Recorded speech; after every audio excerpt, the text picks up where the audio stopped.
I just wanted to say how wonderful it is to speak to you again. Oh, it's great to speak to you too. Boy, it brings back long, distant memories I'd sort of forgotten all about. That's amazing. Henry Shires thru-hiked the PCT 3 years before us and changed the type of shelter many people chose to carry.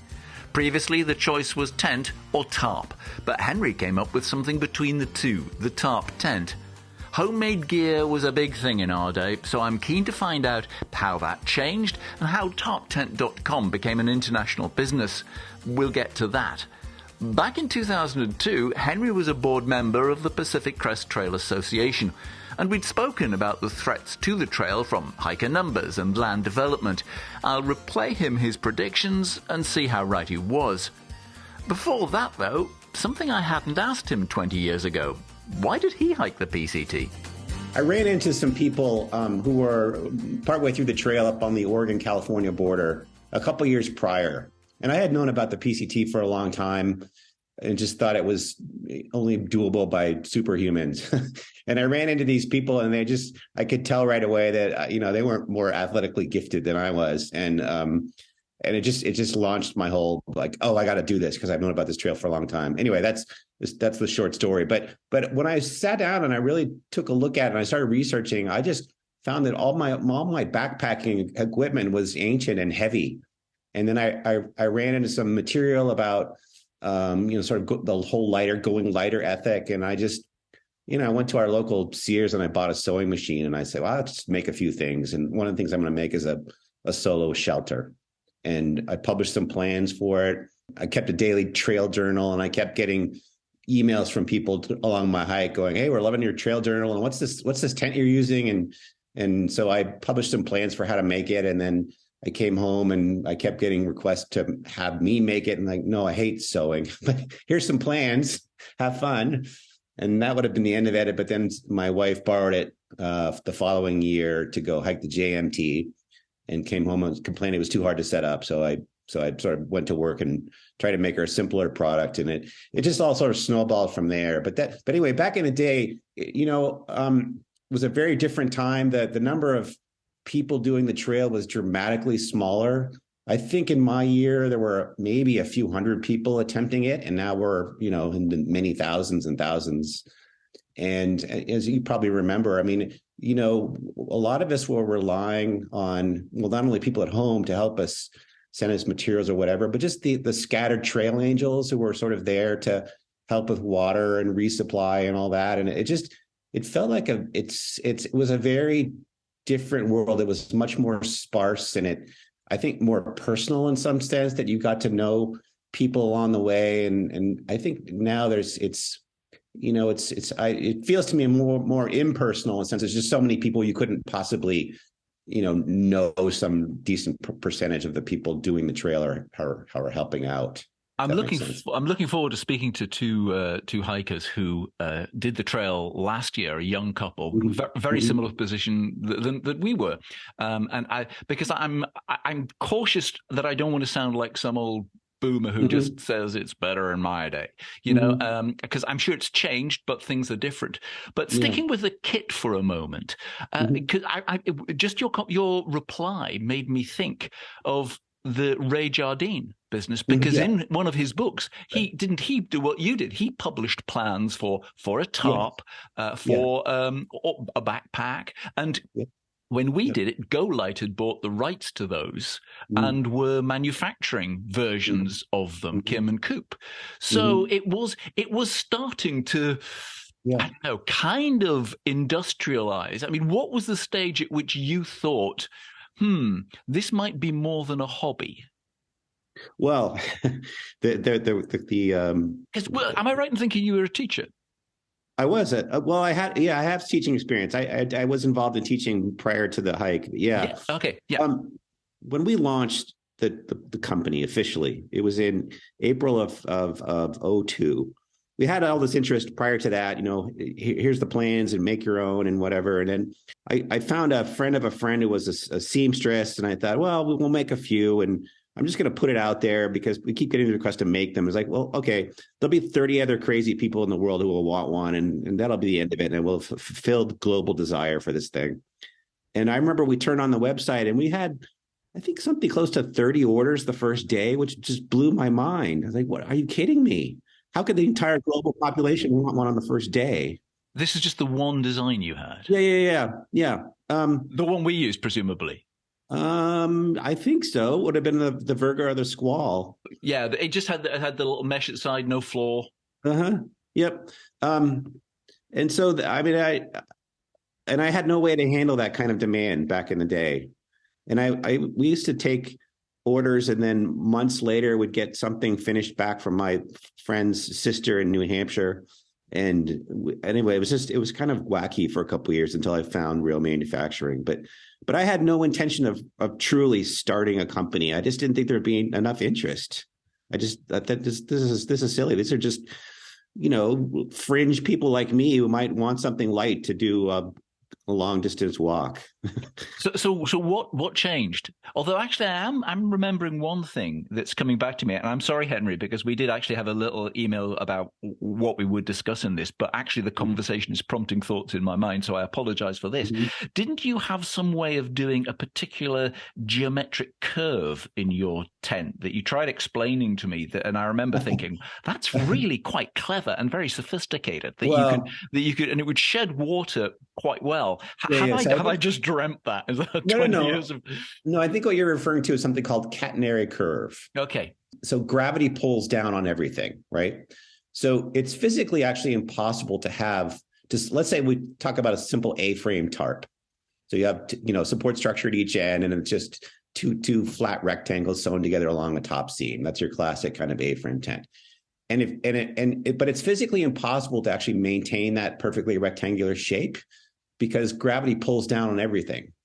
So in actuality, what you get is sort of a saggy middle of the tent in some sense, because that's where gravity is most extreme and it's pulling down. And so what you want to do to counteract that is you can't turn off gravity, but what you can do is turn on some internal forces in the fabric by curving the fabric, curving it upwards. And so the curving upwards allows forces to push upward on the fabric to counteract the downward forces caused by gravity. And so that's kind of what's going on with catenary curves. So you see catenary curves in all kinds of structures, and it's visually, interesting, but it's also there to counteract gravity. That's the whole point.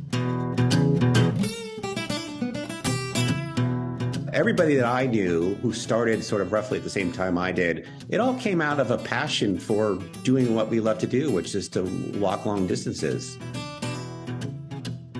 And now it's that whole kind of ultralight ethic is moved into what I would call, at least for tents I'm talking about here, has moved into what I would call the big box tent company world. So without getting too cynical here, a lot of product is put out not by people who are in it or who care too much about using it for themselves anyway. But I think there's a perception and now an actuality that, if you can, tent A and tent B, if tent A is lighter and does the same thing as tent B, then why not tent A, right? So that's kind of where it's moved, I think. Did you have to compromise on your designs when you went from being a small scale doing stuff for PCT and people you kind of knew were in the same mindset as you into something that you were going to actually sell around the world? Because Top Tent does sell around the world. This is going to sound odd, but the compromise was adding a floor. No, I get that. The original thing was just a modified tarp shelter with some mosquito netting to keep the bugs out.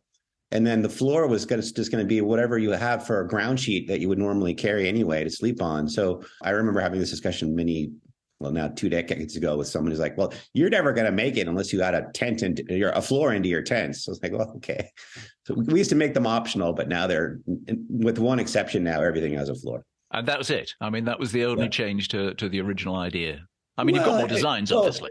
Yeah. So of course the original design also was just, so there's this concept of single wall and double wall tents. Mm-hmm. So the single wall would just be sort of modified tarp shelter with some side walls and, some way to keep the bugs and maybe the groundwater out. But it's a single wall enclosure. So, but that was very much, most of the tenting world before and now still after is double wall, I think. So it is, yeah. Yeah. So over time we started adding double wall enclosures too. That was, I guess, the other The original tents were all single wall, but certainly in quite a few years prior to now, we've added double wall tents. I must say, just to go back to the floor thing just for a moment, the reason I wanted one with a floor was to do mountain marathons, because it was the rule in mountain marathons your tent had to have a floor. That was the only reason I needed a floor. Yeah. Back in the day, you were a member of the Pacific Crest Trail Association board. How did that come about, and more importantly, why? So I live not too far from the Pacific Crest Trail Association headquarters. They're in Sacramento, and I'm up in the foothills above that. It's not too far away. And I had, because of my through-hike attempt, and I talked to some people in the office before and after, and I just got to know people, and it was much smaller then. And I obviously expressed an interest, and I got invited to be on the board. And so I had several terms, and I termed out, but it was, back in those days, the board was very much, the organization was very much kind of grassroots and just people who loved the trail for what it was, and who loved the people for who they were. And it was, some effort to provide some, trail protection and overall management for how the trail was addressed, how it was improved, how making ssure that all the federal agencies kind of did their thing to ultimately to support the hikers who use the trail. I would say now that the board is actually quite a bit more kind of, and the organization is so much bigger now and sort of more sophisticated. It's a lot.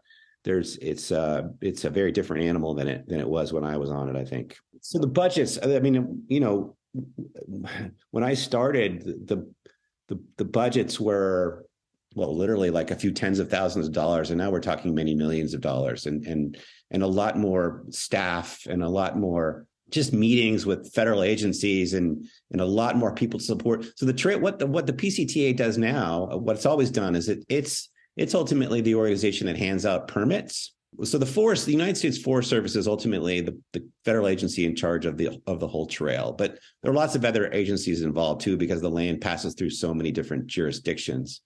But the U.S. Forest Service now has, I think the number is 9,000 permits now for the use for a year. And of that 9,000, I believe the PCTA gets, I could be off by a few hundred, but 7,500 of those permits now are given to the PCTA, and it's the PCTA's responsibility to hand those out. 7,800 was the number I saw in an article on Outside. Okay. Yeah, that could be. So you see that, yeah.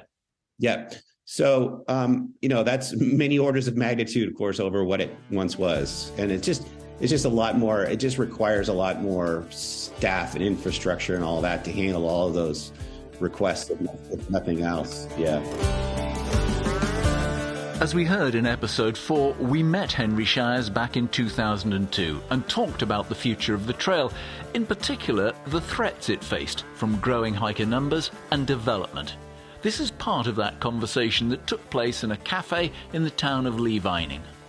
Yeah, I think the trail itself can handle more people. I don't worry that the trail will get beaten to death by more people. But we're starting at the same time, though. But look, we've been walking. How many people do we see during the day when we're walking along?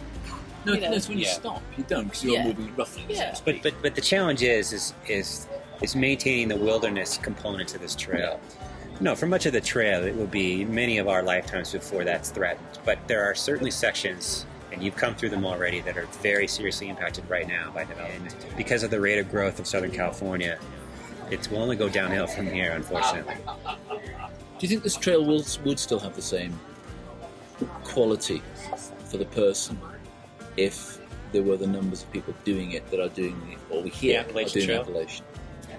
From a wilderness aspect, no. No, I mean, it couldn't, because the wilderness experience would be different. So, how about now? I don't know that development itself it hasn't been a threat to the trail. There have been some. So what's also happened over time is that the PCTA is involved now in land acquisition. So land acquisition, and then ultimately passing it on to a new kind of permanent, hopefully federal owner of the land. But there are opportunities. So the trail passes through all kinds of public and private land along the way, and the private land has what's the word for it, when you have a right of way, sort of easements, yeah. Yeah. And there have been many opportunities or many instances over the years where the landowner, for whatever reason, wants to sell the land. And so the PCTA has been heavily involved in finding ways to get that land purchased and to become public land again, in some sense. But the actual threat to the trail from, building a housing development right up, within a few feet of the trail, I think is fairly limited. As you probably remember, that the trail, of course, does pass, near towns along the way, but most of it is, you wouldn't want to build right next to most of the trail, for steepness reasons, if nothing else. So I don't think that that's been too much of a threat, but the more people get closer to the trail, of course, than there are, the more sort of day hike uses. There are more people who want to go, oh, look, the PCT is, look where it is. It's right there. I can see it from my house.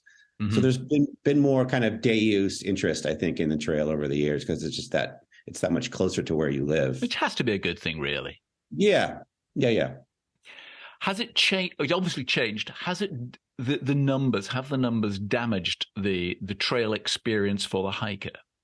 The number of through hikers? Yeah, I mean, I know you haven't done it recently, but I'm just wondering what you see as an observer for someone who lives not too far from the trail. So I've been along the trail quite often, especially in recent years, just out for day hikes or maybe a weekend sort of thing. We're at through hiking rush season. So in other words, the through hikers are coming through when I've hit the trail. Mostly I live fairly close to Lake Tahoe. So the trail in and around the Lake Tahoe area, when the through hikers come through, there are times when it's just a sea. It's just a stream of hikers coming up the trail. That's a very different trail experience than anything that you experienced or I experienced, right? Just an endless stream of hikers. And I've talked to people who said, yeah, I've been camping here for a couple of days, and I've counted just hundreds and hundreds of hikers walking by my campsite. I mean, that's a very strange thing relative to what I experienced, and presumably you did as well. I mean, it's just, I'm not saying it's damaging, but it's a different thing. Like the idea that you would go out and have solitude for days if you wanted it, that's hard to do anymore, I think. How about in towns? Do they come anywhere near your town? I'm just wondering what the reception's like. I mean, we were regarded as kind of scruffy oddities because there's only ever like 30 of us in town. But I'm just kind of wondering what it's like. Where I live, we're too far off the trail. I mean, we get occasional PCT hikers, but the trail towns that are really right next to the trail, like Truckee, for example, would be the closest town to us. I think that sees a fair number of through hikers because it's easy to get off the trail there. And, there's a benefit to that as well. I mean, I think local stores and merchants who are like, yeah, bring it on, because we get all these people now that we never got before. Through hiking season is generally drier than off through hiking season on the West Coast. So I don't know that it rains so much, but what climate change is doing now to the trail is, to the extent that there are significantly more fire damage than there was, I think it's making it very difficult. You have to be sort of lucky, actually, to be able to do the full trail end to end in any given calendar year. Even if you could start at the beginning and not be actively involved in, not running into a fire that's actively happening, you're still running into areas that were damaged from the prior year, and so there's a trail reroute. For you to actually be able to physically hike, all 26, 60, whatever it is, miles of the trail, I'm not sure how doable that is anymore.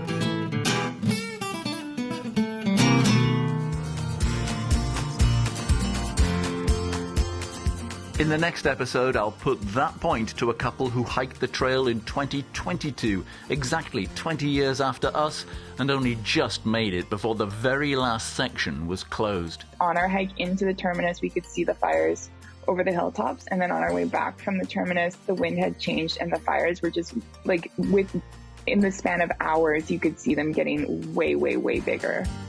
If you'd like to read how different things were 20 years ago, an e-reader version of our trail journal is at pctpodcast.com. If you're enjoying this series, it would be kind of you to buy me a virtual coffee, please. Just a couple of dollars to help towards the continuing costs of keeping this podcast live. Details in the show notes. And thanks to Henry and TarpTent.com for supporting our 2002 hike and this podcast series. I'm Simon Willis. Thank you for listening. Goodbye.